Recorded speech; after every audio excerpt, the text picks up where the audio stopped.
Hey everybody, welcome. I'll be rebuilding my Trek 820 mountain track today. As you can see, I'll be using these really cool bars. And then also we're going to move down to the drivetrain. I think this is the original rear derailleur that came with the bike. The bottom bracket shell is very crusty. We'll be cleaning that. I'll be using this rear wheel and I'll explain why later.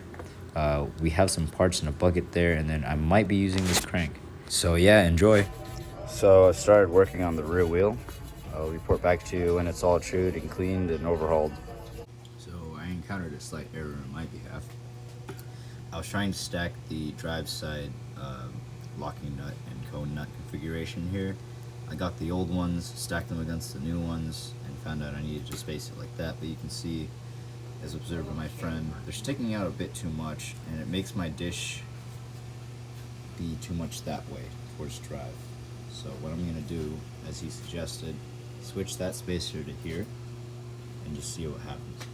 Alright, so Paul re-suggested that I put a 1mm spacer here and a 2mm spacer on this side, that silver spacer, as you can see, and it got it dished perfectly. I didn't have to make any adjustments.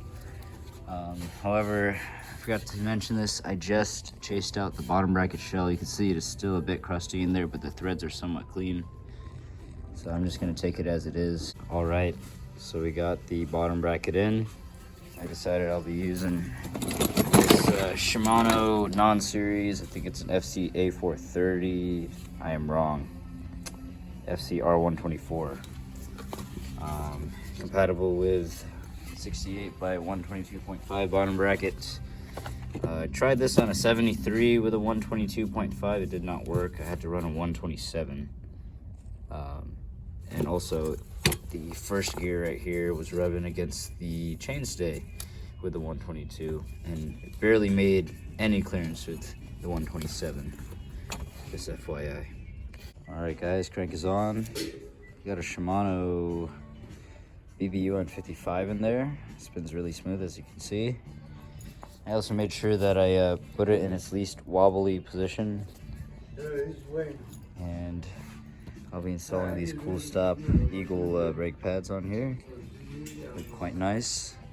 I also put a coat of ceramic coat on the frame. Just this stuff, automotive Meguiar's ceramic hybrid wax. Probably not the right application, but better than nothing if I'm honest. Alrighty everybody, got a quick update. Just put a kind of junky old front derailleur on here. Chain I put on here is a SRAM PG830 or PC830. It's one of the cheaper chains we have in stock, so it's close enough to the IG chain that these normally take. It's close to the same shape. Again, this is going to be used as a commuter, so I'm not really like trying to get too expensive parts on here. Most of the stuff I got for free, like the brake pads. What else? The cables that I'll be putting on here will be, I have some stainless steel brake cables here, so the housings are too long, so I might cut these down a little bit and reuse them, just for simplicity's sake. And I of course got to get some pedals on this, but this is looking like a bike. I also want to mention I'll be putting on this camo bar tape on here, and I think it'll look nice with the tan wall here. And also it's going to cover this crap that's on these bars. Honestly, I'm not even going to bother painting them yet, maybe at some point. But yeah, it's fine as it is right now. If I'm really honest, I'm not going to make a huge deal out of it. I've also decided to change the shifters out. The left side here for the front derailleur does not have a friction function in between. I kind of like that. I had these old ones off of my other Trek that I will be using. Though the right side for the rear derailleur is for 8-speed, the spacing in between the gears is the same, so I should be able to run it. And maybe have some future room to upgrade this to an 8-speed. I'll have to stick another wheel on here, but other than that, all good. Hey everybody, I just set up the front brake. Stops super good. I don't know if you guys know, there's a proper way to set up cantilevers. I gotta give credit to RJ the bike guy because this is his technique. I'll put a link down in that video down below because, dude, like the way that he gets it set up is super good, and you're getting super good brake power out of it. It takes a while. You know, they're cantilever brakes. I'm just leaving them on there just for the style. And you know, they're functional if you set them up correctly. So that's that. I was not actually able to use the original cable in here. I cut it too short on accident, so I just ran a new cable through it. I'm gonna try to run this stainless steel cable back here, so that way I can still get that nice smooth brake power, or brake actuation, I should say. But other than that, yeah. All right, everybody, I just set up the rear brake. It's working great. Feels super good. And set up the controls for the derailleurs. I just need to put ends on the end of the cables there so they don't fray. But it's shifting great. And this bike is pretty much, well, a bike. I just need to wrap the handlebars. So I'll get back to you when I do that. All right, everybody, so I got the drive side of the handlebars all wrapped up. Just gotta get the non-drive. We'll get back to you when I do that. All right, everybody, here's the bike in all of her beauty.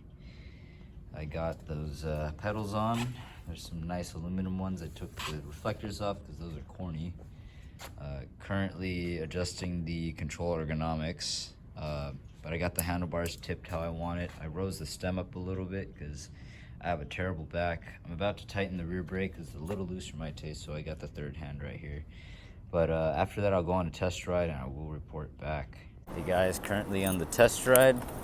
I had a little bit of some intermittent shifting issues, but I think I could tolerate it now. The derailleur hanger was a little bent and the shifting was just downright unresponsive going down or the easier gears. But now it's shifting nice. Nice. All right, guys, it's October 26th, 8:05 p.m. I finished the bike a few hours ago, and everything's working well.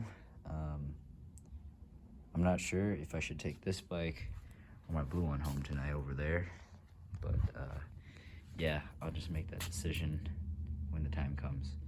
I hope you enjoyed this video. If you haven't yet, please subscribe to see more of these builds, and have a great day.